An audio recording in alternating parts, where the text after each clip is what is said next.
told your friend you're not okay? And tell me what's wrong and why you never said you felt that way. And guess you're trying to stay strong and fake a smile until I look away. But I've known you too long, it hurts to watch your blue eyes fade to gray. Come to the fair. Fall fairs have been a feature of North American life since early in the 19th century.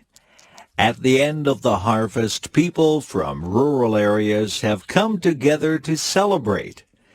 Usually, these fairs take the form of a competition regarding the best of all farm products of that year. Depending on the part of the country and its most important crop, fall fairs can begin as early as August or as late as November. They usually last several days. When the United States and Canada were organized, they were divided into small units called counties. Larger units were called states or provinces. Many of the best-known fairs are county fairs or state fairs. There are also smaller local fairs and larger ones too, like the Canadian National Exhibition in Toronto, Ontario. Since these fairs are usually annual events, many have developed permanent buildings over the years. Most of these are large barn-like structures. These buildings are used to display new products for farm life, such as tractors, home furnishings, and water systems. Several barns are usually necessary to house all the horses, cows, pigs, goats, sheep, chickens, and other animals in competition. There must also be room to display all the vegetables, berries, and fruits in competition. Finally, there is space for handicrafts, artwork, baked goods, and jams and jellies. Usually there is a grandstand, which is a stage with wooden seats around it. Here, entertainers perform for an audience during the fair. Country and Western singers are usually popular at fairs, but so are comedians, clowns, dancers, and musicians. There may also be other contests, such as a beauty competition for Queen of the Fair, tests of strength for the men, or pie-eating events. Most fairs also have a racetrack, which is used for horse racing, or in some cases, auto racing. Fairs have helped to improve animal breeds, and races encourage the breeding of fast horses. Plowing contests test the strength and steadiness of horses, and so do pulling contests. This spirit of competition has led to improvements in all areas of farming. Every kind of grain, fruit, vegetable, berry, and animal is tested, and only the best win a ribbon. This encourages fairness to improve their products. Farm women compete to produce the best homemade food and crafts. Many kinds of fruit and vegetables are stored in glass jars for the winter. The best of these also receive prizes. Most fairs have a dining area where there is good food served to the public.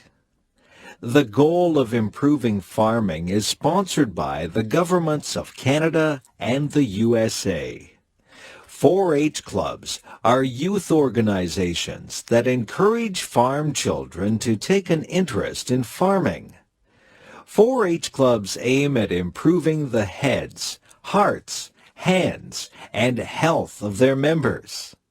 There are also women's organizations, such as the Women's Institutes in Canada, which work to make the life of farm families better.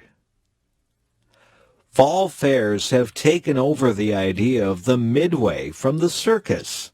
The midway has rides like Ferris wheels, merry-go-rounds, and roller coasters. It also has games of chance and skill, such as trying to throw a small hoop over a large bottle.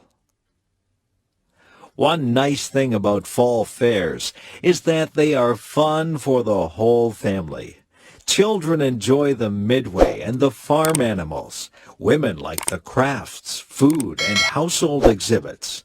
Men like the machinery, the horse races, and the crop exhibits.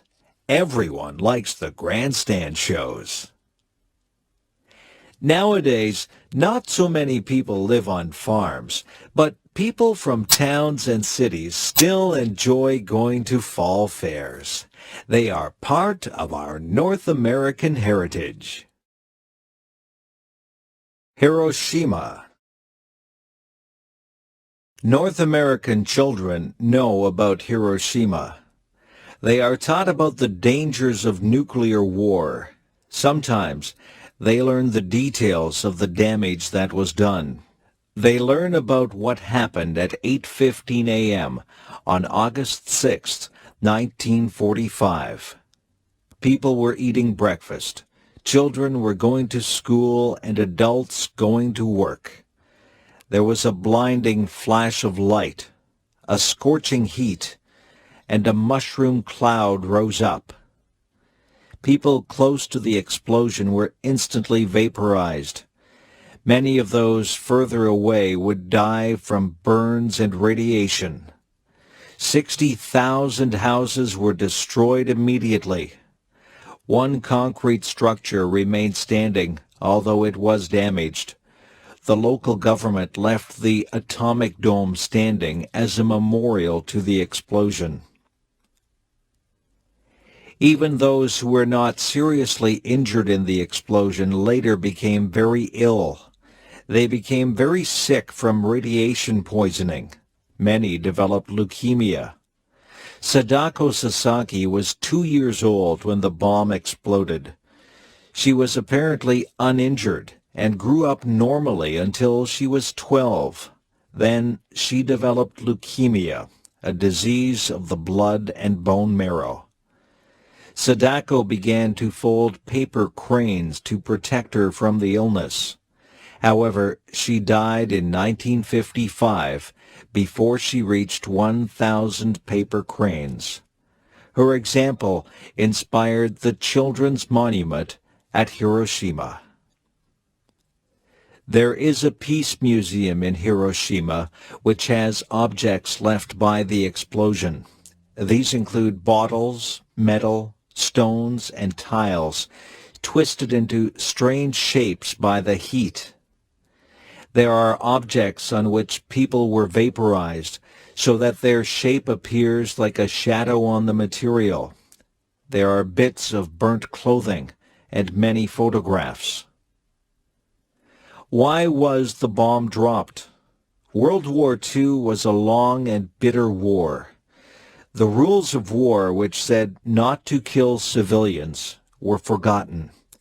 Hitler bombed London, hoping to break the spirit of the English. Then England bombed Germany to destroy the factories and kill the people who worked in them. Americans wanted revenge for the Japanese attack on Pearl Harbor. The U.S. government had spent $6 billion developing the A-bomb and wanted to use it. Some say that they also wanted to warn the Russians not to cause trouble for America. When American forces advanced on Japan in 1945, they had to decide what to do. Would Japan surrender, or would they fight to the last soldier? American leaders feared that they might lose many men by an invasion. Dropping the atomic bomb would end the war very quickly. President Truman made the decision to use it. Since then, most people have felt that this decision was wrong. It was such a terrible thing to do to people, children, old people, women, men, and babies. Hiroshima inspired many people to try to ban the bomb. They wanted to ensure that atomic bombs would not be used again. Even some of the scientists and air crews involved in making and dropping the bomb at Hiroshima wanted it banned. Perhaps if we can all remember what happened that day, there will be no more Hiroshimas. Niagara Falls. Niagara Falls is one of the world's leading tourist attractions. Millions of people around the world visit here each year. Summers at the falls are especially busy, with traffic jams and parking problems. However, the falls are beautiful in winter too. Many have asked why people travel so far to see water falling over a cliff. The size and beauty of Niagara Falls help to make it special. While many falls are higher than Niagara, very few are as wide or have such a volume of water. It also helps that Niagara is relatively easy to travel to. When the first Europeans came to Niagara, the falls were surrounded by forest. The noise of the falls could be heard miles away before they were actually seen. The first visitors were filled with horror at the sight. Later, fear ceased to be the main emotion inspired by the falls. Later, visitors were impressed by the beauty and grandeur of the falls, which overwhelmed them with wonder. By the 1830s, people were able to come to the falls by railway. As more and more people came, the tourist industry developed.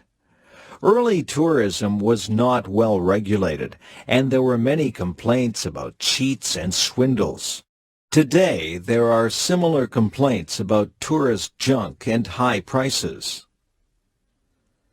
The majority of tourists stay on the Canadian side. There are two falls separated by an island.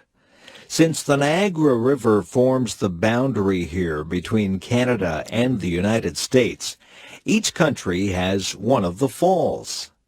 The Canadian Horseshoe Falls is wider and more impressive than the American Rainbow Falls. About 9 times more water goes over the Canadian Falls. Nonetheless, there is much to be seen on the American side. The island in the middle, Goat Island, is one of the best places to view the falls and rapids. It is on the American side. Newly married couples began coming to Niagara Falls when it was still a secluded, peaceful, and romantic spot. It is still popular with newlyweds as a relatively inexpensive and convenient place to spend their honeymoon. Besides being beautiful, Niagara Falls is also very useful.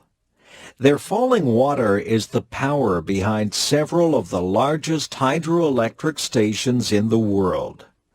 Much of the electric power used in this part of North America comes from Niagara Falls.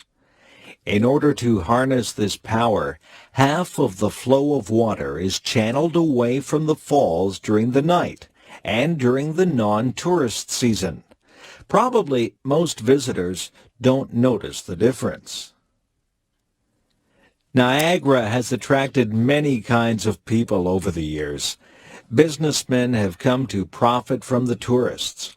Daredevils have come to make a name for themselves. Some have gone over the falls in a barrel, while others have walked above the falls on a tightrope. Poets and artists have visited here to capture its beauty. Lovers have come to gaze on its romantic scenery. All of these and many others have helped to make Niagara Falls world famous.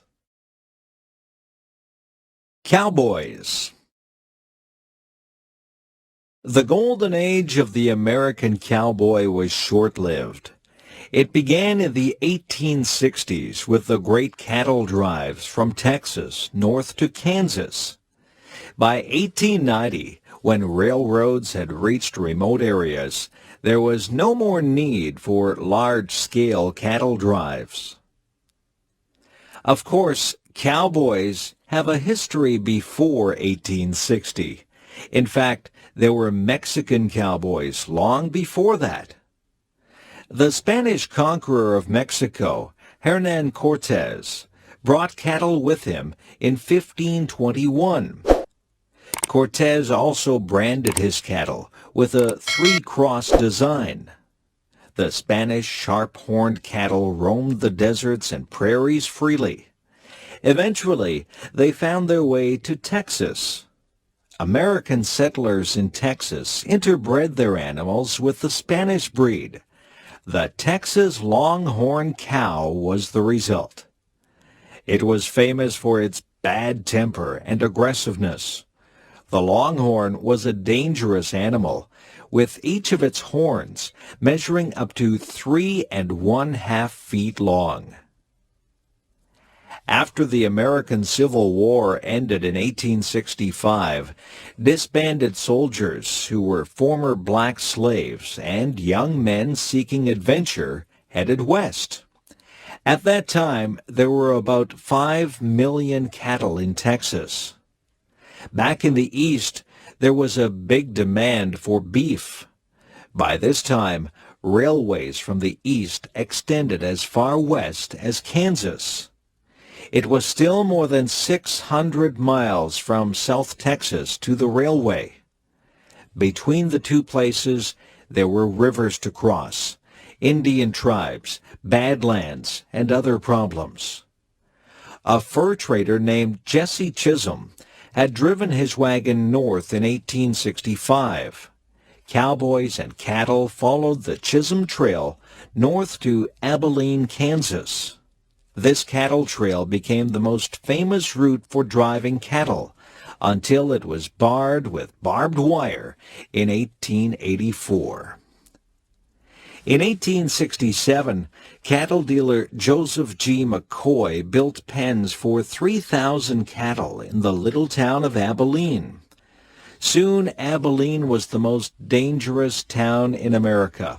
After the long cattle drive, cowboys who had just been paid went wild.